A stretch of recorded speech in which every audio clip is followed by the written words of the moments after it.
तो यार काफी टाइम तक मैंने भी वही किया जो ऑलमोस्ट हर इंडियन इन्वेस्टर करता है, Indian stocks, Indian mutual funds, Sensex और निफ्टी। और इसमें ना कोई गलत बात नहीं है क्योंकि इंडिया एक ग्रोइंग इकोनॉमी है और नेक्स्ट फ्यू डेकेड्स तक इंडिया और भी ज्यादा ग्रो करेगी। लेकिन यार ग्रोथ का मतलब ये तो नहीं होता ना कि बाकी दुनिया एग्जिस्ट ही नहीं करती। कुछ साल पहले ना मुझे यही एक अनकंफर्टेबल रियलाइजेशन हुआ।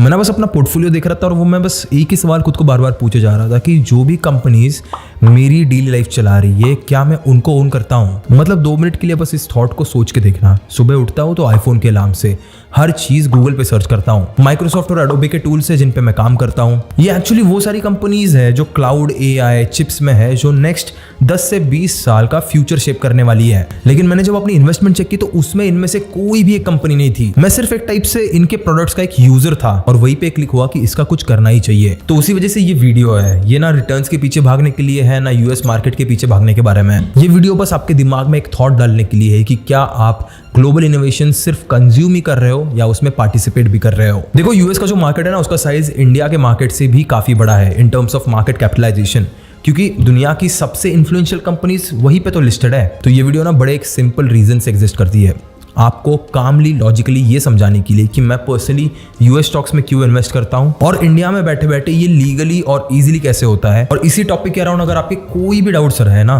तो वो इसी वीडियो से आंसर हो जाएंगे। इस वीडियो में ना कोई हाइप होगी, ना कोई गेट रिच प्रॉमिस होगा, ना कोई कंफ्यूजन होगा। अगर आप बस नॉलेज और एक्सप्लेनेशन पे ट्रस्ट करते हो तो ही ये वीडियो आगे देखना।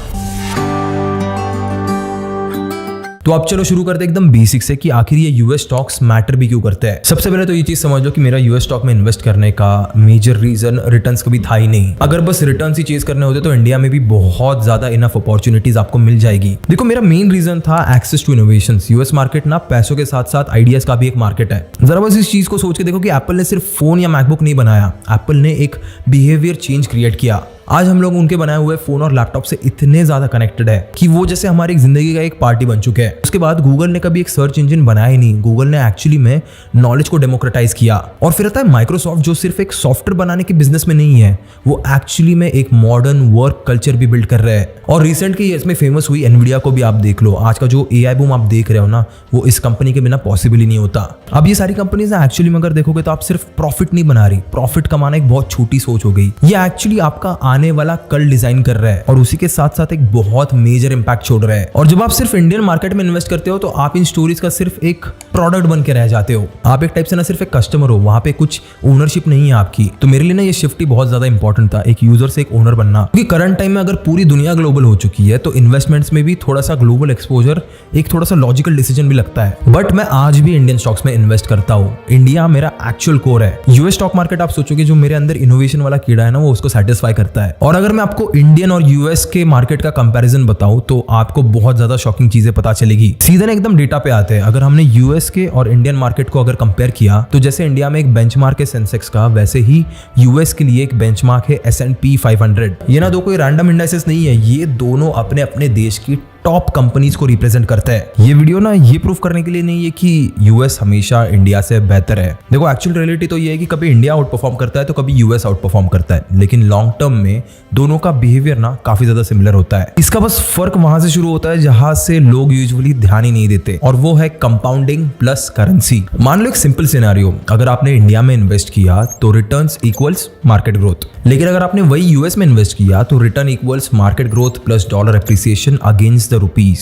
यही वो एक्स्ट्रा लेयर है जो यूएस इन्वेस्टिंग को और ज्यादा इंटरेस्टिंग बनाती है। अब एक सिंपल फैक्ट बताता हूँ, आप हिस्ट्री देख लो, डॉलर जैसे धीरे धीरे स्ट्रॉन्ग होता गया, रुपी वैसे ही धीरे धीरे डिप्रिशिएट होता गया। मतलब जब आप रुपीज को डॉलर में कन्वर्ट करते हो और बहुत सालों बाद वापस लाते हो तो सिर्फ स्टॉक का रिटर्न नहीं मिलता, आपको एक करेंसी का भी रिटर्न मिलता है। लेकिन इसका मतलब ये बिल्कुल नहीं है कि इंडिया में इन्वेस्ट करना थोड़ा सा कम स्मार्ट है या फिर इंडिया में इन्वेस्ट करने का कोई मतलब नहीं है। ये बताने का सिर्फ यही मतलब है कि यूएस इन्वेस्टिंग ना एक टाइप से एक एडिशनल डायमेंशन ऐड कर देता है आपके रिटर्न्स में। इसको ना ऐसे मत देखो कि इंडिया वर्सेस यूएस की बात चल रही है, ऐसे देखो कि इंडिया एंड यूएस इन्वेस्टिंग की बात चल रही है। ये डॉलर अप्रिसिएशन वाली चीज ना सुनने में बड़ी सिंपल लगती है लेकिन लॉन्ग टर्म में काफी ज्यादा इंपैक्टफुल हो सकती है। सबसे पहले तो एक बात क्लियर कर देते हैं कि मैं खुद यूएस इन्वेस्टिंग का मेन रीजन करेंसी को नहीं मानता, क्योंकि ये जो डॉलर अप्रिसिएशन ना उसकी कोई गारंटी नहीं है। इसको मैं एक टाइप से ना सिर्फ एक बोनस लेयर, एक एडिशनल लेयर मानता हूँ। जैसे हम लोग इंडिया में इन्वेस्ट करते हैं वहां पे एक ही चीज का एक्सपोजर होता है, वो है मार्केट ग्रोथ। यूएस इन्वेस्टिंग में बस ये एक्स्ट्रा लेयर जुड़ गई। देखो फॉर एग्जांपल एक सिनेरियो मान लो कि इंडियन मार्केट और यूएस मार्केट ने हमें सेम रिटर्न्स दिए,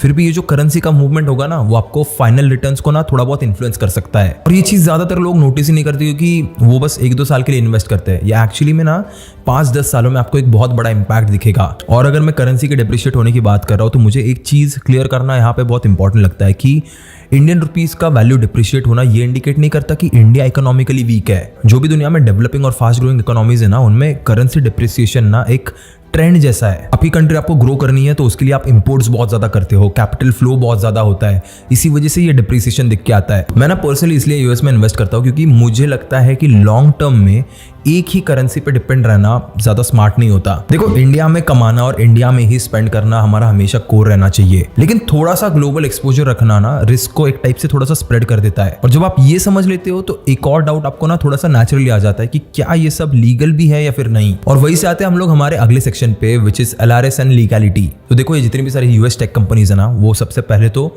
इंडिया से रेवेन्यू कमा रही है, इंडिया से डेटा ले रही है और इंडिया से ही अपने यूजर्स ग्रो कर रही है। एक टाइप से ना हम लोग उनके कस्टमर्स है।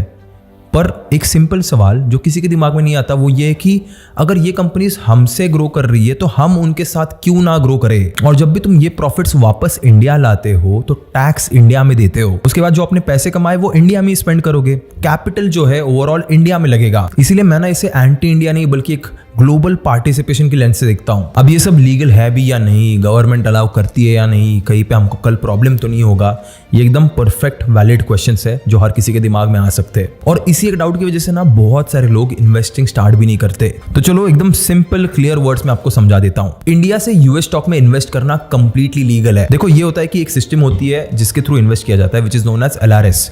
LRS का फुल फॉर्म है लिबरलाइज्ड रेमिटेंस स्कीम। अब इसका मतलब क्या होता है? इंडियन गवर्नमेंट हर रेसिडेंट को ये अलाउ करती है कि वो हर फाइनेंशियल ईयर में $250,000 तक कंट्री के बाहर भेज सकता है। हर सिटीजन को हर साल इसी अमाउंट के लिमिट में रहना पड़ता है। और ये ना सिर्फ इन्वेस्टिंग के लिए नहीं होता, इसमें बेसिकली आपका फॉरेन एजुकेशन कवर होता है, मेडिकल एक्सपेंसेस कवर होते हैं, आप अगर ट्रैवल कर रहे हो तो वो कवर होता है। जो $250,000 है ना, इसका मतलब करीब करीब कुछ 2.2 करोड़ के आसपास हो जाएंगी। ये 99% कभी इस लिमिट के पार जा भी नहीं पाते। इसीलिए ना ये लिमिट बहुत ज्यादा प्रैक्टिकल भी लगती है। अब लीगल है ये तो हो गया, एक और दिमाग में एक डाउट आता है कि भाई ये लीगल तो है लेकिन बहुत ज्यादा कॉम्प्लिकेटेड होगा। पुराने जमाने में ना थोड़ा सा होता था कॉम्प्लिकेटेड, पहले आपको बैंक में जाना पड़ता था, फॉर्म भरना पड़ता था, चार्जेस भी बहुत ज्यादा होते थे, एक्सचेंज रेट भी उस टाइम के हिसाब से ना आपके लिए फेवरेबल नहीं होता था। लेकिन आज के टाइम पे टेक्नोलॉजी ने इस प्रोसेस को सिंपल और सीमलेस बना दिया है। आज आप इंडिया में बैठ के प्रॉपर कंप्लायंस के साथ यूएस स्टॉक बाय और सेल कर सकते हो। आपको कोई जुगाड़ नहीं लगाना पड़ता, कोई इसमें ग्रे एरिया नहीं है, कोई भी शॉर्टकट नहीं है, सब कुछ एकदम वाइट,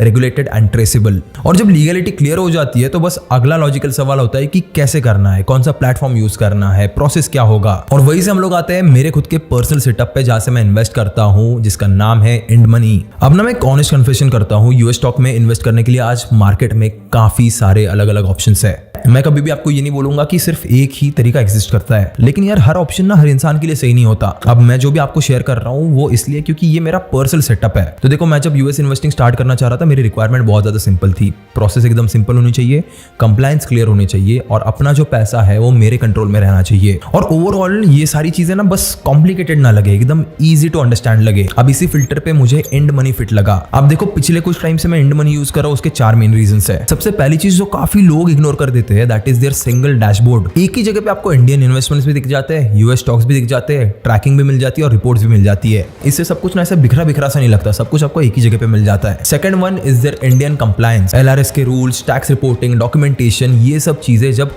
प्लेटफॉर्म के अंदर ही हैंडल होती है तो एक इन्वेस्टर के हिसाब से जो आपका मेंटल लोड होता है ना वो काफी ज्यादा कम हो जाता है। और थर्ड ये चीज है कि इजी फॉर बिगिनर्स। अगर मान लो कोई यूएस स्टॉक $500 का है तो आपको $500 ही इन्वेस्ट करने पड़े, ऐसा जरूरी नहीं है। इंड मनी पे ना आपको फ्रैक्शनल इन्वेस्टिंग भी मिलता है, मतलब आप ₹100 जैसे छोटी से छोटी अमाउंट से भी स्टार्ट कर सकते हो। अब इससे होता क्या, आप पे प्रेशर कम रहता है, आपकी लर्निंग बहुत ज्यादा स्मूथ हो जाती है और आप एक्सपेरिमेंट भी कर सकते हो। और तो और अगर आप यूएस स्टॉक्स या फिर ग्लोबल ETFs में SIP स्टार्ट करना चाहते हो तो आप लिटरली सिर्फ ₹500 से स्टार्ट कर सकते हो और धीरे धीरे करके आप थोड़ा थोड़ा पैसा यूएस स्टॉक मार्केट में कंसिस्टेंटली इन्वेस्ट कर सकते हो। एंड लास्ट चीज आती है क्लैरिटी की। आपको इंड मनी यूज करते वक्त ये पता होता है कि आपका पैसा कहाँ जा रहा है, कैसे कन्वर्ट हो रहा है, कैसे इन्वेस्टेड है। इसीलिए मेरे लिए पर्सनली ना इंड मनी सिर्फ एक ऐप नहीं है, ये एक ब्रिज है इंडिया और ग्लोबल मार्केट्स के बीच में। अब देखो, आपको प्लेटफॉर्म भी क्लियर होगा कि कहाँ से इन्वेस्ट करना है। अब एक्चुअल चीज आती है कि बाइंग एक्सपीरियंस कैसा होता है। मैं आपको ना एक बार स्टेप बाय स्टेप करके दिखाता हूँ। तो सबसे पहले तो आपको डिस्क्रिप्शन में जो लिंक है वहां पे क्लिक करके एंड मनी डाउनलोड कर लेना है। उसके बाद उसे ओपन कर लो और बस अपना फोन नंबर एंटर कर लो। फिर उसके बाद आपको आपका नाम एंटर करना है एग्जैक्टली उसी वे में जैसे आपके पैन कार्ड पे है। तो बाद इसे बस कंटिन्यू पे क्लिक कर दो और अपना एक अकाउंट सिलेक्ट कर लो। मैं यहाँ पे ये वाला सिलेक्ट कर लेता हूँ। अब सारी डिटेल्स को बस चेक बॉक्स को टिक मार के बस कंटिन्यू पे क्लिक कर देना। अभी आपसे पूछेगा कि आप कहाँ पे इन्वेस्ट करना चाहते हो, तो मैं यहाँ पे यूएस मार्केट में करना चाहता हूँ, इसलिए मैं यूएस मार्केट सिलेक्ट कर रहा हूँ। उसके बाद पैन कार्ड की आपको थोड़ी सी डिटेल्स डालनी पड़ेगी यहाँ पे। उसके बाद जेंडर सिलेक्ट करना है,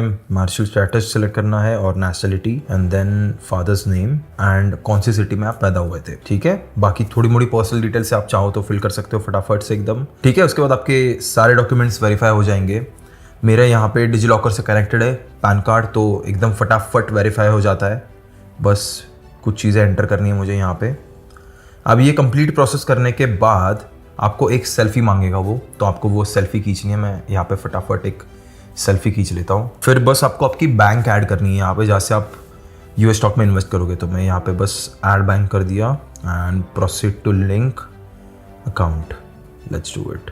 ये ना बहुत ही सिंपल और इजी प्रोसेस है। आपके गूगल पे जिस भी बैंक से लिंक्ड रहेगा उससे आप फटाफट करवा सकते हो। And we are ready to invest in our first stock. देखो अब यहाँ पे ना मैं तुम्हें थ्योरी की कोई भी बात नहीं बताऊंगा, मैं आपको प्रैक्टिकली डेमोन्स्ट्रेट करके दिखाने वाला हूँ कि बाइंग एक्सपीरियंस कैसे होता है। और मैं आपको पहले ये चीज क्लियर कर देना चाहता हूँ कि ये ना कोई स्टॉक रिकमेंडेशन नहीं है, बस मैं आपको यहाँ पे प्रोसेस समझा रहा हूँ। एंड इन्वेस्टिंग ना बहुत ज्यादा सिंपल है। बस आपको यहाँ पे स्टार्ट इन्वेस्टिंग पे क्लिक करना है। उसके बाद एक्सप्लोर पेज में आपको कई सारे स्टॉक्स मिल जाएंगे। जैसे मुझे यहाँ पे एप्पल दिख रहा है, अल्फाबेट जो बेसिकली गूगल की पेरेंट कंपनी है वो दिख रही है, माइक्रोसॉफ्ट दिख रहा है, अमेजॉन दिख रहा है, टेस्ला दिख रहा है।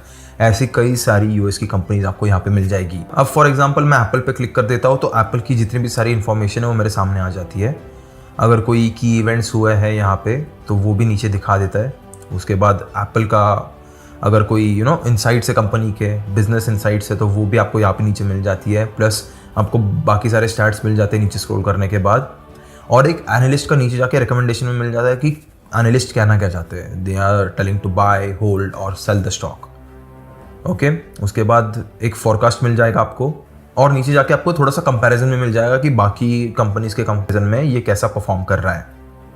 ठीक है, आपका चाहो तो कंपनी के जो फाइनेंशियल्स है, उनकी इनकम, उनकी बैलेंस शीट, उनका कैश फ्लो कैसा है, वो सब भी चेक कर सकते हो। और हल्का सा अगर आप नीचे स्क्रॉल करोगे तो आपको ये भी दिख जाएगा कि जितने भी सारे बड़े बड़े फर्म्स हैं जिन्होंने इसमें इन्वेस्ट किया, जैसे black rock, Vanguard, state street Corp, ये बहुत बड़ी बड़ी कंपनीज है यूएस की जिन्होंने एप्पल में इन्वेस्ट किया हुआ है ऑलरेडी। और उनके काफ़ी ज़्यादा शेयर्स है, 9%, 7%। When it comes to Apple is a huge thing. तो समझो हमें इसे बाय करना है। यहाँ पे नेक्स्ट स्टेप होता है कि आपकी अमाउंट डिसाइड करना है कि आपको कितना बाय करना है। यूएस के मार्केट में फ्रैक्शनल बाइंग अलाउड है। मतलब मान लो अगर ये $273 का कोई स्टॉक है, मतलब अगर इंडिया में कैलकुलेट करके देखोगे तो रफली 24-25 हज़ार का ये स्टॉक हो जाएगा। तो अगर आप इंडिया में इसे देखते तो आपको पूरा का पूरा एक स्टॉक एटलीस्ट परचेस करना पड़ता, बट यूएस में इसके आप पार्ट्स ले सकते हो। आप चाहे तो इसका $1 का एक छोटा सा टुकड़ा ले सकते हो, या फिर $100 का एक और बड़ा टुकड़ा ले सकते हो, या फिर $200 का ले सकते हो, या फिर इवन $273 दे के एक पूरा का पूरा स्टॉक भी ले सकते हो। अभी मैं बाय पे क्लिक करके एक अमाउंट डाल दूंगा। मान लो मुझे इसके एक छोटा सा अमाउंट पकड़ के देखते हैं, $10 के कोई स्टॉक खरीदने हैं। ठीक है, समझो मान लो मुझे $10 के स्टॉक खरीदने हैं। अभी सबसे पहले तो मुझे फंड्स ऐड करने पड़ेंगे मेरे यूएस वाले अकाउंट में। ठीक है, तो यहाँ पे मैंने अमाउंट डाल दिया 10,000 रुपये। ठीक है, आपको प्राइस ब्रेकअप भी यहीं पे मिल जाता है इमीडिएटली कि कन्वर्ट करके आपको $109 मिलने वाले हैं। एक्सचेंज रेट एकदम बेस्ट है, 90.57, और जीएसटी के चार्जेस रफली अराउंड 45 रुपीज़ पड़ रहे हैं। अभी ना आप यहाँ पे देखोगे मैं लगभग 1,000 रुपये बचा रहा हूँ। ऊपर जो लिखा हुआ आ रहा है ना ग्रीन कलर में, ये ट्रांसफर चार्जेस और फॉरेक्स रेट जो होते हैं, जो बाहर आपको मिलते हैं, उससे कम प्राइस पे आपको एंड मनी देता है। इस वजह से आपके ये पैसे बचते हैं। ठीक है, तो ये क्लियर हो गया आपको। मैं अभी यहाँ पे 10,000 इन्वेस्ट करके दिखाता हूँ आपको। ऐड मनी करूंगा मैं यहाँ पे। आपको एक कस्टमर आईडी मांग लेगा जो आप इजीली फेच करवा सकते हो। उसके बाद ऑर्डर प्लेस करते वक्त भी एकदम सब कुछ ट्रांसपेरेंट होता है, जैसे कि आप देख सकते हो। सिर्फ आपको बाय पे दबाना है, उसके बाद आपको एक कंफर्मेशन आता है। अगर मार्केट ओपन है तो वो एग्जीक्यूट हो जाता है, और अगर मान लो मार्केट अगर बंद है तो वो ऑर्डर क्यू में लग जाती है। टेंशन मत लेना, नेक्स्ट बार जब मार्केट ओपन होगा तब वो एग्जीक्यूट हो जाएगी। और जैसे ही ऑर्डर एग्जीक्यूट होता है, वो अपने डैशबोर्ड पे क्लियरली देख सकते हो कि आपने कितना इन्वेस्ट किया, आपके कितने शेयर्स है और आपकी करंट वैल्यू कितनी है। बस इतना ज़्यादा ईजी है कि यूएस स्टॉक को परचेज करना। अभी आपके दिमाग में शायद एक डाउट आ रहा होगा कि यार बाय तो कर लिया, लेकिन इसे सेल कैसे करना है। तो चलिए वो समझते हैं। अब एक बार आप स्टॉक खरीद लेते हो ना, तो सबसे कॉमन फेयर लोगों में ये रहता है कि कहीं पे मेरा पैसा फंस तो नहीं जाएगा, क्योंकि जब भी बात ये फॉरेन इन्वेस्टिंग की होती है ना, तो लोगों को लगता है कि हमारे हाथ से कंट्रोल जा रहा है, हम लोग कुछ नहीं कर सकते यहाँ पे बैठे बैठे। लेकिन रियलिटी बिल्कुल सिंपल है। सेलिंग यूएस स्टॉक उतना ही ईजी है जितना उसको बाय करना है। इसका प्रोसेस बिल्कुल स्ट्रेट फॉरवर्ड होता है। आपको बस अपना स्टॉक सिलेक्ट करना है, उसके बाद सेल ऑप्शन पे जाना है, और ना यहाँ पे भी आपके पास फ्लेक्सिबिलिटी होती है। आप चाहो तो पूरे शेयर सेल कर सकते हो या फिर सिर्फ एक पार्शियल अमाउंट सेल कर सकते हो। इसी वजह से ये जो फ्रैक्शनल शेयर्स है ना, यहाँ पे भी काम आते हैं। मतलब मान लो अगर आपको सिर्फ थोड़ा प्रॉफिट बुक करना है या फिर थोड़ा सा कैपिटल निकालना है किसी काम के लिए, तो आपको उस पूरे स्टॉक को सेल करने की जरूरत नहीं है। अगर मार्केट ओपन है तो ऑर्डर प्लेस हो जाता है, उसके बाद एग्जीक्यूशन ऑलमोस्ट रियल टाइम में होता है। और मान लो अगर मार्केट बंद है तो ऑर्डर नेक्स्ट मार्केट ओपन पे एग्जीक्यूट होता है। आपको यहाँ पे किसी भी टाइप का लॉक इन नहीं देखने मिलेगा, कोई भी फोर्स्ड होल्डिंग देखने नहीं मिलेगी। और एक बार स्टॉक सेल करने के बाद पैसा आपके यूएस वॉलेट में आ जाता है। अब एक बार पैसा आपके यूएस वॉलेट में आ गया तो एक नेक्स्ट सवाल आता है कि ये पैसा वापस इंडिया कैसे आएगा। तो ये भी बड़ा सिंपल है। आप अपने यूएस वॉलेट से इंडिया के बैंक अकाउंट में पैसा इजीली ट्रांसफर कर सकते हो। पूरी की पूरी प्रोसेस एकदम ट्रांसपेरेंट है। इसके जो भी चार्जेस लगते हैं ना, वो क्लियरली मेंशन्ड होता है। यहाँ पे कोई भी हिडन कंडीशंस नहीं होती। और आपका जो पैसा है ना, वो सिर्फ एक ऐप के भरोसे नहीं होता।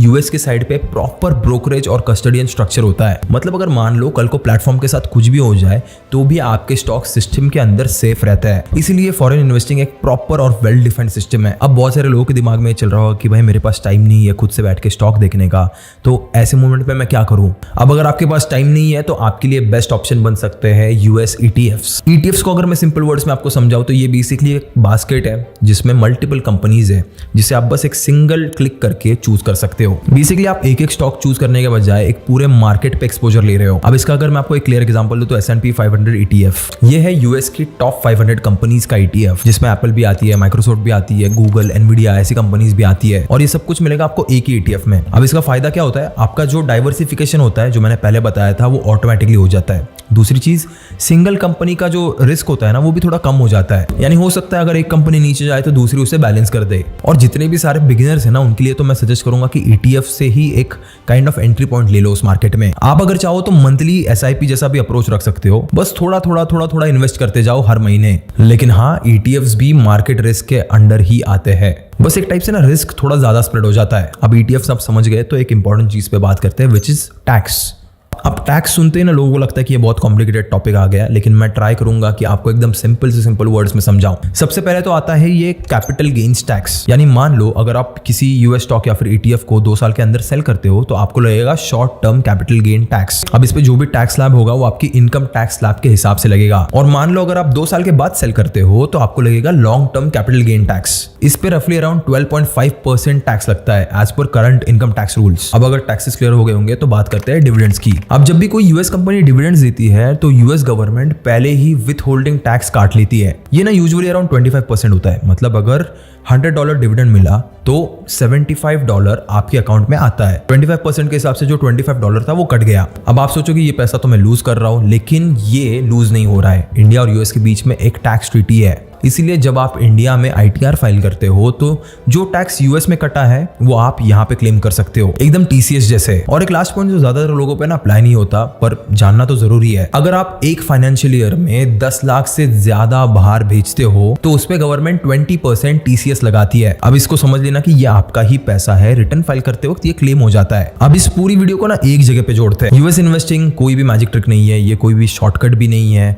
बस एक सिंपल लॉजिकल चीज है। ये वो मोमेंट है जब आप थोड़ा सा ग्लोबल सोचना शुरू करते हो। देखो मैं इसे खुद करता हूं और करता भी रहूंगा, लेकिन मेरे हिसाब से ना एक कंट्री, एक करेंसी और एक ही मार्केट पर डिपेंडेंट रहना लॉन्ग टर्म में थोड़ी सी स्मार्ट स्ट्रेटेजी नहीं होती। इसीलिए यहाँ पे डाइवर्सिफिकेशन भी उतना इंपॉर्टेंट है। और जब बात फॉरेन इन्वेस्टिंग की आती है तो सबसे इंपॉर्टेंट चीज होती है ट्रस्ट। मेरे लिए एंड मनी का ट्रस्ट यही से आता है। Regulated money flow, clear legal structure, proper brokerage, custodian setup, transparent reporting and Indian compliance. यहाँ पे सब कुछ व्हाइट है, सब कुछ ट्रेसेबल है, और सबसे इंपॉर्टेंट इसका कंट्रोल आपके यानी इन्वेस्टर के हाथ में ही रहता है। बाय कब करना है, सेल कब करना है, पैसा कब इंडिया लाना है, डिसीजन आपका ही होता है। देखो अगर आप एक बिगिनर हो ना तो मैं आपको एक सिंपल एडवाइस दूंगा, एकदम छोटी अमाउंट से स्टार्ट करो। पहले सीखो और फिर समझो और फिर अमाउंट बढ़ाओ। अगर आप यूएस स्टॉक एक्सप्लोर करना चाहते हो तो इंड मनी का लिंक मैंने नीचे डिस्क्रिप्शन में दे दिया है। हमेशा याद रखना, कभी भी प्रेशर में आके इन्वेस्ट मत करना, पहले समझना और फिर एक्शन लेना। मैं मिलूंगा आपको अगली वीडियो में ऐसे ही और एक वैल्यूएबल टॉपिक के साथ। तब तक के लिए keep hustling, keep learning and as always keep inspiring.